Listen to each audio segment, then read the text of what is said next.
ಕಾವ್ಯ ಕಾವ್ಯ ರವಿ, ಏನು ಇಲ್ಲೇ ಇದ್ದೀನಲ್ಲ, ಏನಕ್ಕೆ ಹಂಗೆ ಕೂಗೋತಾ ಇದೀಯಾ? ಏನ್ ಕಾವ್ಯ ನೀನ್ ಸ್ವಲ್ಪ ಕಾಮನ್ ಸೆನ್ಸ್ ಇಲ್ವಾ ನಿನ್ಗೆ? ಅಯ್ಯೋ, ಏನಾಯ್ತು ಅಂದ್ಬಿಟ್ಟು ಈ ಥರ ಆಡ್ತಾ ಇದೀಯಾ? ಏನು ಮ್ಯಾಟ್ರ್ ಅಂತನಾದ್ರೂ ಹೇಳು.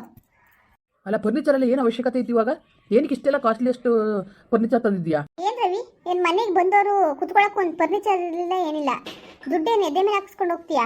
ಸುಮ್ಮನಿರು ನೀನು, ನಿನಗೆ ಗೊತ್ತಿಲ್ಲ ನೋಡು. ನಾವು ರಿಚ್ಚು ಅಂತ ತೋರಿಸ್ಕೋಬೇಕು ಅಂದರೆ ಮನೇಲಿ ಈ ಥರ ಎಲ್ಲ ಐಟಮ್ಸ್ ಇರಲೇಬೇಕು, ಇಲ್ಲ ಅಂದ್ರೆ ಆಗುತ್ತಾ? ಏನು ಹಿಂಗೆ ಆಡ್ತಾ ಇದೆಯಾ ನೀನು? ನೋಡಿ ಇವಾಗ ಎಷ್ಟು ಚೆನ್ನಾಗಿ ಕಾಣ್ತಾ ಇದೆಯಾ. ಮೊದಲು ಯಾವ ಥರ ಕಾಣ್ತಿತ್ತು ಅಂತ ನೋಡ್ದ ನೀನು? ನೋಡು, ನಾವಿರೋ ಲೆವೆಲ್ ತಕ್ಕನಾದ್ರೂ ನಾವು ಇರಬೇಕಲ್ವಾ, ಸ್ವಲ್ಪನಾದ್ರೂ ತೋರಿಸ್ಕೋಬೇಕಲ್ವಾ? ಸುಮ್ಮನಿರು ನೀನು. ಬಂದವ್ರೆಲ್ಲ ಎಲ್ಲಿ ಕೂತ್ಕೊಳ್ತಾರೆ? 4 ಚೇರ್ ಮಾಡಿಬಿಟ್ರೆ ಮುಗ್ದೋಯ್ತಾ? ನಿನ್ನ ಮಿಡಿಲ್ ಕ್ಲಾಸ್ ಬುದ್ಧಿ ಬಿಡಲ್ಲ ನೀನು. ನೋಡು ಕಾವ್ಯ, ಸುಮ್ಮನೆ ಇರೋ ದುಡ್ಡೆಲ್ಲ ವೇಸ್ಟ್ ಮಾಡ್ತಾ ಇದೀಯ ಅಷ್ಟೇ ನೀನು. ಸರಿ, ನೀನು ನನ್ನ ಕಾರ್ಡ್ ಯಾಕೆ ತಗೊಂಡೆ ನೀನು? ಏನಕ್ಕೆ ತಗೊಂಡೆ ನೀನು? ಡೆಬಿಟ್ ಕಾರ್ಡ್ ತಗೊಂಡು ನೀನು ಯೂಸ್ ಮಾಡ್ಕೊಂತ ನಾನು ಹೇಳಿದ್ನಾ? ಅಯ್ಯೋ, ಇದೊಳ್ಳೆ ಸರಿ ಐತಲ್ಲ. ಯಾಕೆ ರವಿ, ಯಾಕೆ ಹಿಂಗೆ ಆಡ್ತಾ ಇದೀಯಾ ನೀನು? ಒಂದು ಸಣ್ಣ ಪುಟ್ಟ ಆಸೆನೂ ನಾನು ನೆರವೇರಿಸ್ಕೊಳಂಗಿಲ್ವಾ? ಇವಾಗ ಏನು ನಾನು ತಿನ್ಕೊಂಡಿದ್ದೀನಾ? ಮನೆಗೆ ಐಟಮ್ ತಂದಿದ್ದೀನಿ ಅಷ್ಟೇ. ನೋಡಿ ಎಷ್ಟು ಚೆನ್ನಾಗಿ ಕಾಣ್ತಾ ಇದೆ. ಮೊದಲು ಯಾವ ಥರ ಕಾಣ್ತಿತ್ತು, ಇವಾಗ ನೋಡು ಎಷ್ಟು ಸ್ಟೈಲಿಶ್ ಆಗೈತೆ. ಲಕ್ಷಗಟ್ಟಲೆ ಖರ್ಚು ಮಾಡಿದ್ರೆ ಚೆನ್ನಾಗಿಲ್ದಾನೆ ಏನಾಗುತ್ತೆ? ಇದೇ ಥರ ಆದರೆ ತುಂಬ ಕಷ್ಟ ಆಗುತ್ತೆ. ಹೆಂಗೋ 50 ಲಕ್ಷ ದುಡ್ಡು ಬಂದಿದೆ, ಅದರಲ್ಲಿ ಹೆಂಗೋ ನಮ್ಮ ಜೀವನ ಮಾಡ್ಕೊಂಡು ಹೇಗೋ ಅದರಲ್ಲೇ ಏನಾದ್ರು ಒಂದು ಬಿಸ್ನೆಸ್ ಮಾಡ್ಕೊಂಡು ನಿಮ್ಮದೇ ಇರೋಣ ಅಂತ ನಾನು ಏನೋ ಪ್ಲಾನ್ ಮಾಡ್ತಾ ಇದ್ರೆ ಅದ್ರ ಮಧ್ಯದಲ್ಲಿ ಏನಾದ್ರು ಈ ಥರ ತಂದು ತಲೆನೋವು ಮೇಲೆ ತಂದು ಕೊಡ್ತೀಯಾ? ಮನೇಲಿ ಅಡುಗೆ ಮಾಡಲ್ಲ, ಏನಿಲ್ಲ, ಯಾವಾಗ ನೋಡು ಹೋಟೆಲ್ ಹೋಟೆಲ್ ಹೋಟೆಲ್. ಈಗಾದ್ರೆ ನಮ್ಮ ಜೀವನದಲ್ಲಿ ಹೇಗೆ ಉದ್ಧಾರ ಆಗೋಕ್ಕಾಗುತ್ತೆ ಹೇಳು? ಅಯ್ಯೋ, ಇದೊಳ್ಳೆ ಸರಿ ಐತಲ್ಲ. ನಾನು ತಿನ್ಕೊಂಡ ಏನಕ್ಕೆ ಹಿಂಗೆ ಮಾತಾಡ್ತೀಯ ನೀನು? ನೋಡು, ಸುಮ್ಮನೆ ನನ್ನ ತಲೆ ತಿನ್ಬೇಡ. ನನಗೆ ಇವಾಗ ಜಗಳ ಆಡೋಕ್ಕೆ ಮೂಡಿಲ್ಲ. ಆಗಲ್ಲ ಕಾವ್ಯ, ಈ ಥರ ನಮ್ಮ ಜೀವನ ಮುಂದೆ ಹೇಗೆ ಏನು ಅಂತ ಸ್ವಲ್ಪನಾದ್ರೂ ನೀನು ಅರ್ಥ ಮಾಡ್ಕೊಂಡಿದ್ಯಾ? ಏನಕ್ಕೆ ಹಿಂಗೆ ಆಡ್ತಾ ಇದೆಯಾ ನೀನು? ಏನಕ್ಕೆ ಹಿಂಗೆ ಆಡ್ತಾ ಇದೆಯಾ ಅಂತ ನನಗೆ ನಿಜವಾಗ್ಲೂ ಸ್ವಲ್ಪನೂ ಗೊತ್ತಾಗ್ತಿಲ್ಲ ಕಾವ್ಯ. ನನಗೆ ಏನು ನಿನಗೆ ಸ್ವಲ್ಪ ಕಾಮನ್ ಸೆನ್ಸ್ ಇಲ್ಲ ಅಲ್ವಾ ನಿನಗೆ? ಏನಾದರೂ ಮಾಡ್ಕೋ, ನನಗೇನು. ನೋಡು ರವಿ, ಏನು ಮಾಡಬೇಕು ಏನು ಬಿಡಬೇಕು ಅನ್ನೋದು ನಿನಗಿಂತ ನಂಗೆ ಚೆನ್ನಾಗಿ ಗೊತ್ತು. ನಾವು ಯಾವಾಗಲೂ ನಾವು ಮಿಡಿಲ್ ಕ್ಲಾಸ್ ಅಂದ್ಬಿಟ್ಟು ನಾವು ಚೇರ್ ಮಾಡಿಕೊಂಡೇ ಇರಬೇಕು ಅಂತ ಏನಿಲ್ಲ. ಇವಾಗ ನೋಡು, ಸೋಫಾ ಸೆಟ್ ಮೇಲೆ ಕೂತಿದ್ದೆಲ್ಲ ಯಾವ ಥರ ಇದೆ ಅಂತ, ಎಷ್ಟು ಸ್ಮೂತ್ ಆಗಿದೆ. ನಾವು ಲೈಫ್ ಬದಲಾಯಿಸ್ಕೊಳಕ್ಕೆ ನೋಡಬೇಕು, ನಮ್ಮ ಲೆವೆಲ್ ಚೇಂಜ್ ಮಾಡ್ಕೊಳ್ಳೇಬೇಕು. ನಾವಿರೋ ಜಾಗದಲ್ಲಿ ಇರ್ತೀವಿ ಅಂದರೆ ಜೀವನ ಚೆನ್ನಾಗಿರಲ್ಲ. ಸ್ವಲ್ಪನಾದರೂ ಅರ್ಥ ಮಾಡ್ಕೊ. ನಾವೊಂದು ಲೆವೆಲ್ ಮೇಂಟೈನ್ ಮಾಡಲಿಲ್ಲ ಅಂದರೆ ಬೆಲೆ ಇರಲ್ಲ ಸಮಾಜದಲ್ಲಿ. ಏನಕ್ಕೆ ಹಿಂಗೆ ಆಡ್ತಾ ಇದೀಯಾ? ಬಂದವರೆಲ್ಲ ಎಲ್ಲಿ ಕುಡಿಸ್ತೀಯಾ? ಏನು ದುಡ್ಡೇನು ಎದೆ ಮೇಲೆ ಹಾಕೊಂಡು ಹೋಗ್ತೀಯಾ? ನಾನೇನು ವೇಸ್ಟ್ ಮಾಡಿಲ್ಲ. ನಾನು ಸುಮ್ಮನಿರು ನೀನು. ನೋಡು, ನೀನು ಡೈಲಿ ಹೋಟೆಲ್ ಹೋಟೆಲ್ ಹೋಟೆಲ್ ಅಂತ ಹೋಟೆಲ್ ಬುಕ್ ಮಾಡಿಬಿಡ ಊಟನ. ನೀನು ಎಷ್ಟು ಆಗಿದೆ ಗೊತ್ತಾ ಹೋಟೆಲ್ಗೆ ಬಿಲ್ಲು? ಎಷ್ಟು ಕಟ್ಟಿದೀಯಾ ಗೊತ್ತಾ ನೀನು? ಇದೊಳ್ಳೆ ಸರಿ ಆಯ್ತಲ್ಲ. ಇದೇನೊಳ್ಳೆ ಕಂಜೂಸ್ ಥರ ಆಡ್ತೀಯಲ್ಲ ನೀನು. ತಿನ್ನಕ್ಕೆ ಉಣ್ಣೋದಕ್ಕೆಲ್ಲ ಲೆಕ್ಕ ಹಾಕ್ತೀಯ ನೀನು. ಈ ಥರ ಆದರೆ ಭಾಳ ಕಷ್ಟ ಆಗುತ್ತೆ ರವಿ. ಏನು ನೀನೇ ಸರಿನಾ? ಏನು ತಿನ್ಬಾರ್ತಿದ್ದೀನ ನಾನು? ಈ ಥರ ಎಲ್ಲ ಮಾತಾಡ್ತೀಯಲ್ಲ ನೀನು. ಇದೊಳ್ಳೆ ಸರಿ ಆಯಿತು, ಬಿಡು. ಈ ಥರ ಆದರೆ ಭಾಳ ಕಷ್ಟನಪ್ಪ. ಜೀವನ ತುಂಬ ಕಷ್ಟ ಆಗುತ್ತೆ. ಎಲ್ಲಾದರೂ ನೆಂತು ಉಣ್ಕೊಂಡು ಚೆನ್ನಾಗಿರಲಿ ಅಂತ ಎಷ್ಟು ಆಸೆ ಮಾಡಬೇಕು. ನೀನೇನು ಈ ಥರ? ಏನು ಆಸೆ ಮಾಡ್ತಾರೆ? ಮನೇಲಿ ಅಡುಗೆ ಮಾಡೋಕ್ಕೆ ಏನು ನಿಂಗೆ ದಾಡಿ? ಮನೇಲಿ ಕೂತಿರ್ತೀಯಲ್ವಾ? ಏನು ಕೆಲಸಕ್ಕೆ ಹೋಗ್ತಾ ಇದೆಯಾ ನೀನು? ಹೇಳು. ಮನೇಲಿ ಆರಾಮಾಗಿ ಬಿದ್ದಿರ್ತೀಯ, ಒಂದು ಸ್ವಲ್ಪ ಅಡುಗೆ ಮಾಡ್ಕೊಡೋಕ್ಕಾಗಲ್ವ ನೀನು? ಈಗಾದರೆ ನಮ್ಮ ಜೀವನ ಹಾಳು ಮಾಡ್ಬಿಡ್ತೀಯ ನೀನು. ಏನು ಹೋಟೆಲ್ 3 ಟೈಮ್ ಹೋಟೆಲ್ ತಿಂದು ನನಗೆ ಹೊಟ್ಟೆ ಎಲ್ಲ ನೋವು ಬಂದು ಕೂತಿದೆ, ಹೊಟ್ಟೆ ಎಲ್ಲ ಉಬ್ರ ಆಗಿದೆ. ಮನೇಲಿ ಅಡುಗೆ ಮಾಡೋಕ್ಕೆ ಏನು ರೋಗ ನಿನಗೆ? ಕಲ್ತ್ಕೊಳ್ಳೋದು ಯಾವಾಗ ನೀನು? ಏನು ಸಣ್ಣ ಮಗುನ ನೀನು? ನೋಡು, ನನಗಾಗಲ್ಲ ಅಡುಗೆ ಮಾಡೋಕ್ಕಾಗಲ್ಲ. ಬೇಕಾದ್ರೆ ಯಾರನ್ನಾದ್ರೂ ಕುಕ್ಕಿಡು, ಯಾರು ಅಡುಗೆ ಮಾಡೋಕ್ಕೆ ಕೆಲಸ ಮಾಡೋಕ್ಕೆ ಲೇಡೀಸ್ ಇಡು, ಮಾಡಿಕೊಡ್ತಾರೆ. ನನಗೆ ಅದನ್ನ ಮಾಡು ಇದು ಮಾಡು ಅಂತ ಹೇಳ್ಬೇಡ ನೀನು ರವಿ. ಏನಕ್ಕೆ ಹಿಂಗೆ ಆಡ್ತೀಯ ನೀನು? ನೀನು ರಾಣಿ ಥರ ನೋಡ್ಕೊತೀನಿ, ಆಗ ನೋಡ್ಕೊತೀನಿ, ಈಗ ನೋಡ್ಕೊತೀನಿ ಅಂತ ಮದುವೆಗಿಂತ ಮುಂಚೆ ಹೇಳ್ತೀಯೇ. ಇವಾಗ ನೋಡಿದ್ರೆ ಈ ಥರ ಸುಮ್ಮನೆ ಮದುವೆ ಆಗಂಟು ಮಾತ್ರ ಡೈಲಾಗ್ ಹೊಡೆಯೋದಲ್ವ ನೀನು? ತುಂಬ ಬೇಜಾರಾಗುತ್ತಪ್ಪ ನನಗೆ. ನೋಡು, ಇವಾಗ ನಾವು ದುಡ್ಡಿದ್ದು ಏನ್ಬಿಟ್ಟು ಖರ್ಚು ಮಾಡಿಬಿಟ್ರೆ ನಾಳೆ ದಿನಕ್ಕೆ ಗೊತ್ತಾಗುತ್ತೆ ಯಾವ ಥರ ಜೀವನ ಎಷ್ಟು ವರ್ಷಾಗಿರುತ್ತೆ ಗೊತ್ತಾ ಜೀವನ. ನಿನಗೆ ಹೇಳೋಕ್ಕಾಗಲ್ಲಮ್ಮ, ಯಾರಿಗೆ ಬೇಕಾದ್ರೂ ಹೇಳ್ಬೋದು, ನಿನಗಂತೂ ನಿಜವಾಗ್ಲೂ ಹೇಳೋಕ್ಕಾಗಲ್ಲ. ನೋಡು, ನಾನು ಯಾಕೆ ಕೈಲೂ ಬುದ್ಧಿ ಹೇಳ್ಸ್ಕೊಳ್ಳೋಷ್ಟಿಲ್ಲ. ನನಗೆ ಏನು ಮಾಡಬೇಕು ಅಂತ ನನಗೆ ಗೊತ್ತು. ಏನು ಒಂದು ಸ್ವಲ್ಪ ಊಟ ತಿಂದಿರೋದಕ್ಕೂ ಲೆಕ್ಕ ಆಗ್ತೀರ ನೀನು? ಛೇ, ನಿಜವಾಗ್ಲೂ ನನ್ನ ಕೆಲಸ ಇದ್ದಿದ್ರೆ ನಾನು ಈ ಥರ ಇರ್ತಿರ್ಲಿಲ್ಲ. ನಾನು ಮಾತಾಡ್ಸ್ಬೇಡ ನೀನು. ನೋಡು, ಏನಾದ್ರು ಅಂದ್ಬಿಟ್ರೆ ಈ ಥರ ಮಕ್ಕ ಕೂತ್ಕೊಬಿಡ್ತೀಯ. ನನಗೇನು ಕೆಲಸ ಮಾಡೋಕ್ಕೆ ಮನ್ಸು ಬರಬಾರ್ದು ಕಾವ್ಯ. ಓಕೆ, ಇನ್ಮೇಲೆ ಈ ಥರ ಮಾಡಬೇಡ ನೀನು. ಕೇಳ್ದಂಗೆ ಅದು ಇದು ಅಂತ ತಗೊಳ್ಳೋದು ಬೇಡ ನೀನು. Cool down, okay? ಏನು ಕೂಲ್ ಡೌನು? ನನಗೆ ತಿನ್ಕೊಂಡಿಲ್ಲ, ಮನೇಲಿ ಫರ್ನಿಚರ್ ಹಾಕಿದ್ದೀನಿ. ಯಾರಾದರೂ ಬಂದರೆ ಎಷ್ಟು ಖುಷಿ ಪಡ್ತಾರೆ ಗೊತ್ತಾ? ಎಲ್ಲರೂ ಮುಂದೆ ನಾವು ಶ್ರೀಮಂತರಾಗಿದ್ದೀವಿ ಅಂತ ತೋರಿಸ್ಕೊಳ್ಳೋದು ಬೇಡವಾ? ನೋಡು, ಯಾರನ್ನ ಮೆಚ್ಚಿಸಿ ಏನಾಗಬೇಕು? ನಮ್ಮ ಜೀವನ ನಮ್ಮ ಇಷ್ಟ. ಜನಗಳು ಮೆಚ್ಚಿಸ್ತಾ ಹೋದ್ರೆ ನಾವು ಯಾವುದೇ ಕಾರಣಕ್ಕೂ ಮೆಚ್ಚಿಸೋಕ್ಕಾಗಲ್ಲ. ಯಾಕೆ ನೀನು ಅರ್ಥ ಮಾಡ್ಕೊಳ್ತಾ ಇಲ್ಲ? ಸುಮ್ಮನೆ ತಲೆ ತಿನ್ಬೇಡ ನೀನು. ಹೇಳ್ದಷ್ಟು ಕೇಳು ನೀನು. ಏನಕ್ಕೆ ಹಿಂಗೆ ಆಡ್ತಾ ಇದೆಯಾ ಕಾವ್ಯ ನೀನು? ನಾನು ಹೇಳಿದ್ರೆ ಅರ್ಥ ಆಗಲ್ಲ ನಿನಗೆ.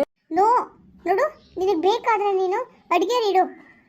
ನನಗಂತೂ ಅಡುಗೆ ಮಾಡೋಕ್ಕಾಗಲ್ಲ. ಇಲ್ಲಾಂದ್ರೆ ಹೋಟ್ಲಲ್ಲೇ ತಗೊಬರೋದಾ? ಏನಾದರೂ ಮಾಡ್ಕಮ್ಮ. ನನಗಂತೂ ನನಗೆ ಏನು ಮಾಡಬೇಕು ಅಂತಲೇ ಗೊತ್ತಾಗ್ತಿಲ್ಲ ನನಗೆ. ರವಿ, ನೀನೇನು ತಲೆಗೆಡ್ಸ್ಕೊಬೇಡ. ನಾನು ಇದ್ದೀನಿ ಅಲ್ವಾ, ನಾನು ನೋಡ್ಕೊಳ್ತೀನಿ. ಸುಮ್ಮನೆ ಇದ್ಬಿಡು ನೀನು. ಏನಿರ್ತೀಯೋ ಏನೋ, ಏನು ಕತೆ ಮಾಡ್ತೀಯೋ, ತಿರ್ಗಿ ಎಲ್ಲಿ ನನ್ನ ಪುಟ್ಬತ್ತ ಕರ್ಕೊಂಡು ನಿಲ್ಲಿಸ್ಬಿಡ್ತೀಯೋ ಅಂತ ಭಯ ಆಗ್ಬಿಟ್ಟಿದೆ ನನಗೆ. ಏನು ಈ ಥರ ಅಡ್ಡದಿಡ್ಡಿ ಖರ್ಚು ಮಾಡಿದ್ರೆ ಮನೆ ಉದ್ಧಾರ ಆಗುತ್ತಾ? ಎಲ್ಲಾದರೂ ದಿನಸಿ ಸಾಮಾನು ಮಾಡಿಕೊಂಡು ಅಡುಗೆ ಮಾಡಿಕೊಂಡು ತಿನ್ಕೊಂಡು ಆರಾಮಾಗಿರ್ಬೋದು. ಯಾವಾಗ ನೋಡು ಹೋಟೆಲ್ ಹೋಟೆಲ್ ಹೋಟೆಲ್ ಹೋಟೆಲ್. ಈ ನೆಮ್ಮದಿ ಕೊಡ್ತೀನಿ ನೆಮ್ಮದಿ ನನಗೆ. ಏನು ತಿನ್ನ ಉಣ್ಣೋದಕ್ಕೆಲ್ಲ ಲೆಕ್ಕ ಹಾಕ್ತೀಯ ನೀನು? ಛೇ, ನಿಜವಾಗ್ಲೂ ಈ ಥರ ಅಂತ ಅನ್ಕೊಂಡಿರ್ಲಿಲ್ಲ. ಬೇಡ ಬಿಡು ರವಿ. ನಿನಗೆ ನನ್ನ ಕಂಡ್ರೆ ಇಷ್ಟ ಇಲ್ಲ. ಎಷ್ಟೇ ಆದರೂ ಇನ್ನೊಬ್ಳು ಮದುವೆ ಆಗೋಕೆ ಹೋಯ್ತಿದ್ದಾನಲ್ವ ನೀನು. ಸುಮ್ಮನೆ ನನ್ನ ಮೇಲೆ ನನ್ನ ಜೊತೆ ಸುಮ್ಮನೆ ಟೈಮ್ ಪಾಸ್ ಮಾಡ್ತಾ ಇದ್ದೀನಿ ನೀನು ಅಷ್ಟೇ. ನೀನು ನಿಜವಾಗ್ಲೂ ನೀನು ನನ್ನ ಗಂಡನೇ ಅಲ್ಲ. ನೀನು ಹೆಂಡತಿಗೋಸ್ಕರ ಎಷ್ಟು ತ್ಯಾಗ ಮಾಡೋಕ್ಕಾಗಲ್ವಾ? ಏನು ತಿನ್ಬಾರ್ದು ತಿಂದಿದ್ದೀನ? ಹೋಟೆಲ್ ಊಟ ಅಂದರೆ ನನಗೆ ಅಡುಗೆ ಮಾಡೋಕ್ಕೆ ಬರಲ್ಲ, ಅದಕ್ಕೆ ಹೋಟ್ಲಿಗೆ ಹೋಗ್ತಾ ಇರ್ತೀನಿ. ನಾನು ಒಬ್ಬಳೇ ತಿಂದಿದ್ದೀನ? ನಿನಗೆ ಕೊಟ್ಟಿಲ್ವ ನಾನು ತಿನ್ನೋಕ್ಕೆ? ಆ ಥರ ನಾನು ಒಬ್ಬಳೇ ತಿನ್ಬಿಟ್ಟಿದ್ರೆ ಇನ್ನೇನು ಮಾತಾಡ್ತಿದ್ದೆ ನೀನು? ಏನೋ ಅಚ್ಚುಕಟ್ಟಾಗಿ ಉಣ್ಕೊಂಡು ಚೆನ್ನಾಗಿರಲಿ ನನ್ನ ಗಂಡ ಅಂತ ಆಸೆ ಮಾಡೋದೇ ತಪ್ಪ? ನಾನು ಮಾಡೋ ಅಡುಗೆ ಮಾಡಿದ್ರೆ ಹಾಸ್ಪಿಟ್ಲಿಗೆ ಹೋಗಿ ಅಡ್ಮಿಟ್ ಆಗಬೇಕಾಗುತ್ತೆ ಗೊತ್ತಾ ನೀನು? ಅಲ್ಲೇ 10-15 ಸಾವಿರ ಖರ್ಚು ಮಾಡಬೇಕಾಗುತ್ತೆ. ಅದೇ ದುಡ್ಡನ್ನ ಹೋಟ್ಲಲ್ಲಿ ತಿನ್ನೋಣ ಅಂತ ಅಂದರೆ ಹೆಂಗೆ ಆಡ್ತೀಯ ನೋಡು ನೀನು. ಅಷ್ಟು ನಿನಗೆ ಹೋಟೆಲ್ ಊಟ ಇಷ್ಟ ಆಗಲ್ಲ ಅಂದರೆ ಯಾರನ್ನಾದ್ರೂ ಕುಕ್ಕಿಡು. ಇರೋ ಇಬ್ಬರಿಗೆ ಕುಕ್ ಬೇರೆ ಇರ್ತಾರಾ? ನೀನೇನು ಮಾಡ್ತೀಯ ಮನೇಲಿ ಕುತ್ಕೊಂಡು? ಮಾಡೋಕ್ಕಾಗಲ್ವ ಅಷ್ಟು? ನೋಡು ರವಿ, ನನಗೆ ಅದು ಇದು ಅಂದರೆ ಏನು ಹೇಳ್ಬೇಡ. ನನಗೆ ಹುಷಾರಿರಲ್ಲ. ನನಗೆ ಹೊಟ್ಟೆ ನೋವು ಬಂದು ಸಾಯ್ತಾ ಇದ್ದೀನಿ. ನಾನು ನಿನ್ನ ಜೊತೆ ನನ್ನ ಜಗಳಕ್ಕೆ ನಿಂತ್ಕೊಳ್ಳೋಕ್ಕೆ ನಂಗೆ ಟೈಮ್ ಇಲ್ಲ. ನನಗೆ ಆಗ್ತಾ ಇಲ್ಲ. ನನಗೆ ಎಷ್ಟು ಹೊಟ್ಟೆ ನೋಯ್ತಾ ಇದೆ ಗೊತ್ತಾ? ಏನಕ್ಕೆ ಹೊಟ್ಟೆ ನೋಯ್ತದೆ ಅಂತ ಸ್ವಲ್ಪ ಥಿಂಕ್ ಮಾಡಿದ್ಯಾ? ಡೈಲಿ ಹೊರಗಡೆ ಫುಡ್ ತಿಂದರೆ ಇನ್ನೇನಾಗುತ್ತೆ? ಮನೇಲಿ ಮಾಡ್ಕೊಂಡು ಆರಾಮಾಗಿ ಎಷ್ಟು ಚೆನ್ನಾಗಿ ತಿನ್ಬೋದು. ಏನಪ್ಪ, ನಾನು ನಿಜವಾಗ್ಲೂ ನಿನ್ನ ಕೊಟ್ಟು ಯಾವ ಥರ ಎಣ್ಗೋದು ಅಂತಲೇ ಗೊತ್ತಾಗ್ತಾ ಇಲ್ಲ. ಏನು ರವಿ, ಆಗೆಲ್ಲ ಅಷ್ಟೊಂದು ಇಷ್ಟಪಡ್ತಿದ್ದೆ, ಇವಾಗ ನಿಜವಾಗ್ಲೂ ನೀನು ಬೇಕಾ ಬಿಟ್ಟಿಯಾಗಿದೆಯಾ ನನ್ನ ಜೊತೆ? ನನಗೆ ಗೊತ್ತಾಗಲ್ವಾ?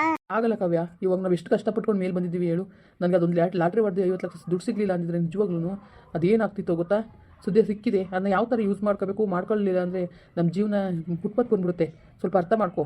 ಖರ್ಚು ಕಂಟ್ರೋಲಲ್ಲಿ ಮಾಡು. ಏನು ದುಡ್ಡು ಖರ್ಚಾಗುತ್ತಾ? ಎಷ್ಟು ಬೇಗ ಮುಗಿಸ್ಬೋದು ಗೊತ್ತಾ? ದುಡ್ಡನ್ನ ಒಂದೇ ದಿನಕ್ಕೆ ಮುಗಿಸ್ಬೋದು. 50 ಲಕ್ಷ ದುಡ್ಡನ್ನ ಖರ್ಚು ಮಾಡ್ತೀವಿ ಅಂದರೆ ಅದೇ ದುಡ್ಡನ್ನ ಏನಾದರೂ ಇನ್ವೆಸ್ಟ್ ಮಾಡಿ ಅದ್ರ ಮೇಲೆ ಆದರೂ ನಾವು ಆ ದುಡ್ಡು ಮಾಡೋಕ್ಕೆ ಕಲಿಬೇಕು ಹೊರತು ಸುಮ್ಮನೆ ಅದಕ್ಕೆ ಇದಕ್ಕೆ ಅಂತ ಈ ವೇಸ್ಟು ಇವೆಲ್ಲ ಏನಕ್ಕೆ ಇವು? ಅವಶ್ಯಕತೆ ಇರಲಿಲ್ಲ. ಹೋಗಿ ಲಕ್ಷ ಕೊಡ್ತಾನಿದೆಯಾ ಸೋಫಾ ಸೆಟ್? ಏನು ಮಾಡೋಕ್ಕೆ ಹೇಳು? ಮೊದಲು ಇದ್ದಿದ್ದು ಏನಾಗ್ತಿತ್ತು? ಯಾರು ಬಂದು ನಮ್ಮನ್ನ ಏನು ಬೇರೆ ನಂಬಿಸಿ ನಮಗೆ ಏನಾಗಬೇಕಾಗಿತ್ತು ಹೇಳು? ನೆಚ್ಚಿಸೋಂಥ ಅವಶ್ಯಕತೆ ಇಲ್ಲ. ಏನಕ್ಕೆ ಹಿಂಗೆ ಅರ್ಥ ಮಾಡ್ಕೊಳ್ತಿಲ್ವೋ ಏನೋ, ನನಗಂತೂ ಅರ್ಥ ಆಗ್ತಿಲ್ಲ ನಿನ್ನ ಬಗ್ಗೆ. ನೋಡಪ್ಪ, ನನಗೆ ನಿನ್ನ ಜೊತೆ ಇದ್ದು ಮಿಡಲ್ ಕ್ಲಾಸ್ ಜೀವನ ಅನುಭವಿಸಿ ಸಾಕಾಗಿದೆ. ಅಟ್ಲೀಸ್ಟ್ ಇವಾಗಲಾದ್ರೆ ದುಡ್ಡು ಬಂದಿದೆ, ಇವಾಗಲಾದ್ರೂ ಎಂಜಾಯ್ ಮಾಡೋಕ್ಕೆ ಬಿಡು ನನ್ನ. ಏನಕ್ಕೆ ಹಿಂಗೆ ಆಡ್ತಾ ಇದೆಯಾ ನೀನು? ನಾನೇನು ತಿನ್ಕೊಂಡಿದ್ದೀನ? ಮನೆಗೆ ಫರ್ನಿಚರ್ ತಂದು ಹಾಕಿದ್ದೀನಿ.